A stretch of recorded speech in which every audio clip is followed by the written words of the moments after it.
Welcome back friends, ये हमारी video number 46 class 12 computer science with Python series के लिए। और हम डिस्कस कर रहे थे चैप्टर नंबर 8 डेटाबेस कॉन्सेप्ट्स को।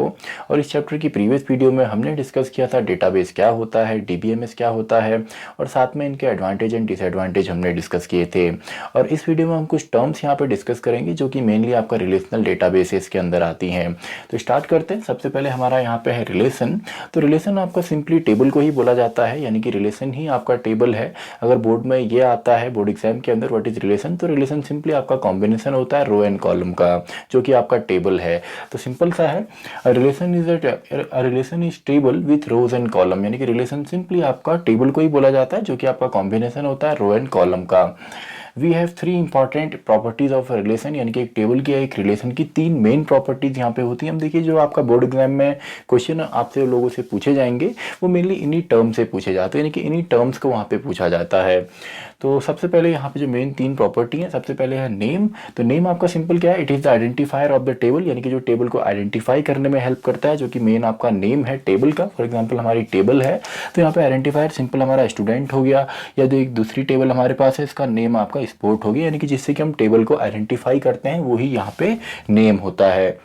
नेक्स्ट हमारा यहाँ पे है कार्डिनलिटी। तो कार्डिनलिटी यहाँ पे होता है नंबर ऑफ रोज एक टेबल के अंदर कितने हैं, रिकॉर्ड एक टेबल के अंदर कितने हैं, तो उसी को हम सिंपली यहाँ पे कार्डिनलिटी कहते हैं। कार्डिनलिटी तो simple denotes the number of rose in a table, यानी कि एक टेबल के अंदर कितनी हमारी रोज हैं, सिंपली वही एक टेबल की कार्डिनलिटी होती है या एक रिलेशन की कार्डिनलिटी होती है।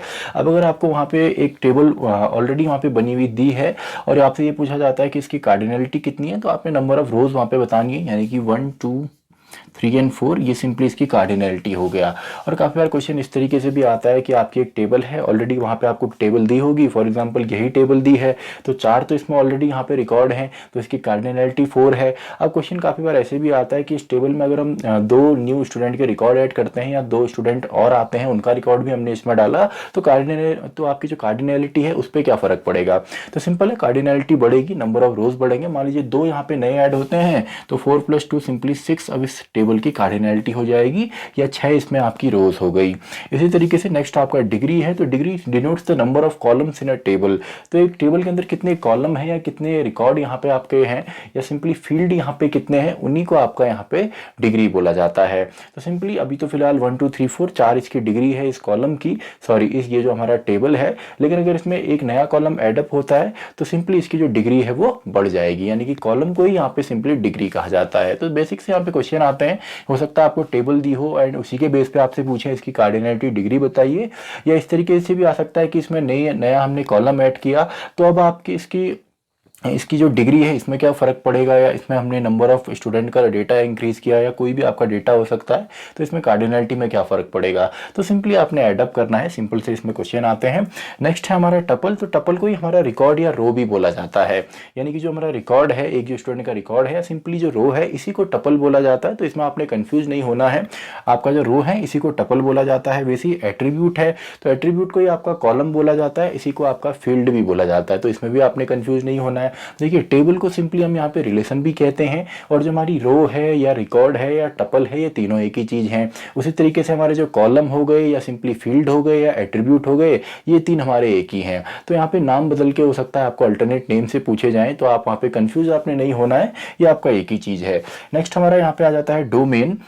तो डोमेन जैसे आपका मैथमेटिक्स के अंदर होता है, it is a collection of all possible values for a given column और एट्रीब्यूट, यानी कि ये कलेक्शन होता है उन सभी वैल्यूज का जो कि आपका एक एट्रीब्यूट में दी गई है या एक आपका एक कॉलम के अंदर है। फॉर एग्जांपल अगर हम यहाँ पे पूछें डोमेन आपका स्टूडेंट आईडी का क्या है, तो इसके अंदर कितने यहाँ पे हमारे रिकॉर्ड हैं 101, तो पॉसिबल वैल्यूज केवल हमारी इसके अंदर इतने ही हैं, तो ये हमारे डोमेन हो गए। सिंपल सा, यानी कि इसके अंदर कितनी यहाँ पे पॉसिबल हमारे पास वैल्यूज हैं, तो सिंपल सा 4 यहाँ पे फिलहाल वैल्यू हैं, तो ये 4 यहाँ पे डोमेन है। तो it is a collection of all possible values for a given column और एट्रीब्यूट, कॉलम कहें या एट्रीब्यूट आप बोल सकते हैं। नेक्स्ट हमारा आता है डेटाबेस कीज। अब देखिए कीज आपका सिंपली एट्रीब्यूट्स होते हैं, एक एट्रीब्यूट या कॉलम हो या मल्टीपल हो या इनके कॉम्बिनेशन से हम ले सकते हैं, जिनकी मदद से हम हर एक रिकॉर्ड को यहाँ पे यूनिकली आइडेंटिफाई करते हैं। यानी कि जैसे आपका स्टूडेंट आईडी है तो इसकी मदद से हम हर एक रिकॉर्ड, इसकी मदद से ही हम यहाँ पे जो पूरा का पूरा रिकॉर्ड है उसको आइडेंटिफाई कर सकते हैं, या हम मल्टीपल भी ले सकते हैं। मान लीजिए हमने कहा student ID and first name है, इन दोनों को मिलाकर हम की बनाते हैं।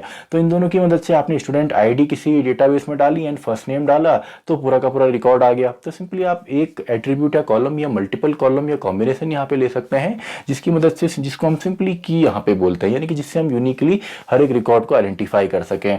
तो सिंपल है, the key is defined as a column और एट्रीब्यूट और combination of attributes that are used to identify records in a table. यानी कि एक एट्रीब्यूट, एक कॉलम या बहुत सारे कॉलम या इनके कॉम्बिनेशन, जिनकी मदद से सिंपली हम एक रिकॉर्ड को यूनिकली आइडेंटिफाई करते हैं या सिंपली आइडेंटिफाई करते हैं किसी टेबल या रिलेशन के अंदर। तो यहाँ पे मेन हमारी 4 तरीके की कीज होती हैं। अब देखिए कीज को मैं डायरेक्टली यहाँ पे आपको समझाता हूँ, देन हम डेफिनेशन पे जाएंगे। जो आपकी कीज होती हैं ये एक तो आपको आइडेंटिफाई करने में हेल्प करती हैं। अब इसमें ऐसे कॉलम अगर हम देखें, मान लीजिए अगर आपको टेबल दी हुई है और उसमें आपको डायरेक्टली यहाँ पे कीज को पहचानना है, तो सबसे पहले तो आपकी जो कीज होती है मेनली वो आपकी यूनिक होती हैं और नल नहीं होती, यानी कि उसके अंदर कोई ना कोई वैल्यू होती है। अब यहाँ पे सिंपल सा है, सबसे पहले तो आपके ऐसे जो कॉलम जिसमें आपकी वैल्यू जो है वो यूनिक है, फॉर एग्जाम्पल फर्स्ट कॉलम में हर एक वैल्यू यहाँ पे यूनिक है, सेकंड कॉलम में भी हर एक नाम आपका यूनिक है, यानी कि डुप्लीकेट नाम यहाँ पे नहीं है, वैसे ही थर्ड कॉलम भी है, वैसे ही फोर्थ कॉलम भी है। तो फिलहाल अभी यहाँ पे सबके सब क्या है, ये सबके सब हम हमारे कैंडिडेट की हैं, यानी कि जिसके अंदर आपकी यूनिक वैल्यू है, नल वैल्यू नहीं हो, सबके सब हमारे यहाँ पे सिंपली कैंडिडेट होते हैं, यानी कि कैंडिडेट कीज इनको बोला जाता है। तो अगर बोर्ड एग्जाम में ये क्वेश्चन आता है कि इसमें आपने कैंडिडेट की पहचानना है, तो सिंपली फिलहाल तो हमारे चारों ही यहाँ पे कैंडिडेट की हैं, ये चारों ही हमारे कैंडिडेट कीज हैं। अब इन कीज में से केवल एक को ही हम प्राइमरी की बनाते हैं, यानी कि मेन की, जिससे कि हम यूनिकली आइडेंटिफाई करेंगे। जैसे स्कूल के अंदर काफी बार क्लास के अंदर जैसे रोल नंबर होता है, या पूरे स्कूल की बात करें तो एडमिशन नंबर होता है, आजकल हम कह सकते हैं आधार नंबर भी इसमें यूज हो सकता है क्योंकि यूनिक है और वो नल नहीं होता। तो सिंपल था, इन सभी में से अगर हम एक की को सेलेक्ट करते हैं तो प्राइमरी की, तो वो की हमारी प्राइमरी की होती है। अब प्राइमरी की क्या आपकी होनी चाहिए, एक तो वो यूनिक होनी चाहिए यानी कि डुप्लीकेट वैल्यू नहीं होनी चाहिए, दूसरा वो आपकी नल नहीं होनी चाहिए यानी कि एम्प्टी नहीं होनी चाहिए, वरना हमको रिकॉर्ड आइडेंटिफाई करने में यहाँ पे प्रॉब्लम होगी। अगर मान लीजिए यहाँ पे आपका डुप्लीकेट कीज है, यानी कि डुप्लीकेट वैल्यू है आपका प्राइमरी की में, तो दो रिकॉर्ड सेम होंगे तो उनको पहचानना, आइडेंटिफाई करना आसान नहीं होगा। और दूसरा वो खाली नहीं होनी चाहिए, नल नहीं होनी चाहिए, वरना दोबारा हमको प्रॉब्लम होती है रिकॉर्ड को आइडेंटिफाई करने में। तो मान लीजिए हमने यहाँ पे जो स्टूडेंट आईडी है इसको हमने प्राइमरी की सेलेक्ट किया, तो अब केवल इतनी ही हमारी यहाँ पे कैंडिडेट की है। वैसे कैंडिडेट की तो हमारी सभी हैं, लेकिन अगर हम इसको प्राइमरी की सेलेक्ट करते हैं तो अब इसको मेनली हम प्राइमरी की बोलते हैं। देन आपका इसमें अल्टरनेट की आती है। अल्टरनेट की क्या होती है, एक बार हमारे जो कैंडिडेट की है, कैंडिडेट की के लिए हमारे चारों के चारों कॉलम फिलहाल यहाँ पे हैं। अब इनमें से जैसे ही हमने एक को प्राइमरी की बना दिया तो जो बची हुई की है वो सभी हमारी अल्टरनेट की होती हैं। मान लीजिए स्कूल में आपका रिकॉर्ड है और आपके पेरेंट्स या कोई आपका रिलेटिव वहां पे जाता है और उसको एडमिशन नंबर नहीं पता, लेकिन आधार नंबर पता है और हमारे पास दोनों की हैं, तो हम अल्टरनेट की मदद वहाँ पे ले सकते हैं उसका रिकॉर्ड जो आइडेंटिफाई करने में, क्योंकि वो भी आपका यूनिक होता है। तो आपकी जो कैंडिडेट की हैं उनमें से एक को हम सेलेक्ट करते हैं एज अ प्राइमरी की, और जो कीज हमारी बच जाती हैं वो सिंपली हमारी अल्टरनेट की होती हैं। एंड देन एक इसमें आपके टर्म आता है फॉरेन की। अब फॉरेन की क्या होता है, जो कि किसी दूसरे टेबल में एज अ प्राइमरी की सर्व कर रहा है। फॉर एग्जाम्पल यहाँ पे फोर्थ हमारा जो कॉलम है स्पोर्ट्स आईडी, ये जो कॉलम है यही कॉलम आपका जो स्पोर्ट्स यहाँ पे टेबल है या स्पोर्ट जो टेबल है इसमें ऐसा इसके अंदर एज अ प्राइमरी की अगर ये काम करता है तो सिंपली इसको हम फॉरेन की कहते हैं।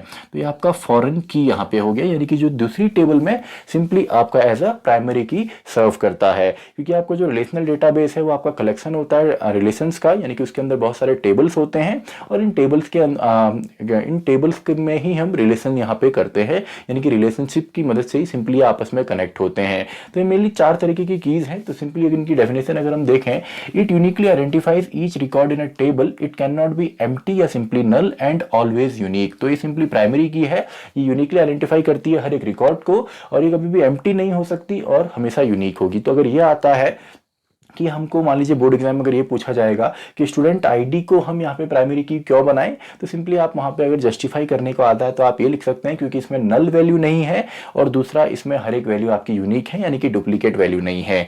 नेक्स्ट आपका यहाँ पे आता है कैंडिडेट की। तो कैंडिडेट की क्या होती है, सेट ऑफ ऑल एट्रीब्यूट या simply set of all columns which can identify each record uniquely, यानी कि उन एट्रीब्यूट या कॉलम का सेट जो कि हर एक रिकॉर्ड को यूनिकली आइडेंटिफाई करते हैं या हर एक रो को यूनिकली आइडेंटिफाई कर सकते हैं। Out of these one is set as primary key, और इन्हीं में से एक को हम प्राइमरी की भी बनाते हैं। नेक्स्ट हमारा आता है अल्टरनेट की। तो अल्टरनेट की क्या होती है, all the remaining keys after selecting primary की फ्रॉम सेट ऑफ कैंडिडेट की, यानी कि कैंडिडेट की के सेट से या इनके कलेक्शन से अगर एक को हम प्राइमरी की सेलेक्ट करते हैं तो बची हुई सभी कीज हमारी अल्टरनेट की होती हैं। तो all the remaining keys after selecting primary की फ्रॉम सेट ऑफ कैंडिडेट की, यानी कि सभी की जो कि आपकी बच गई एज अ प्राइमरी की सेलेक्ट करने के बाद कैंडिडेट की से वो अल्टरनेट की होती हैं। फाइनली आपका फॉरेन की। तो फॉरेन की एट्रीब्यूट या simply column that acts as a primary key in another table, यानी कि ऐसा कॉलम या एट्रीब्यूट जो कि किसी दूसरे टेबल के अंदर आपका एज अ प्राइमरी की सर्व करता है। तो ये आपके कुछ यहाँ पे बेसिक टर्म्स से और मैक्सिमम टाइम इन्हीं से आपका बोर्ड में क्वेश्चन भी पूछे जाते हैं। तो इसी के साथ हमारे वीडियो भी खत्म होता है। उससे पहले स्क्रीनशॉट आप ले सकते हैं नोट्स के लिए। तो आई होप आपने इसका स्क्रीनशॉट ले लिया होगा। तो इसी के साथ हमारा ये टॉपिक भी कंप्लीट होता है और ये हमारा चैप्टर भी पूरा होता है, चैप्टर नंबर 8, और ये हमारी वीडियो भी पूरी होती है। तो मैं मिलता हूँ आपसे अगली वीडियो में, वीडियो नंबर 47।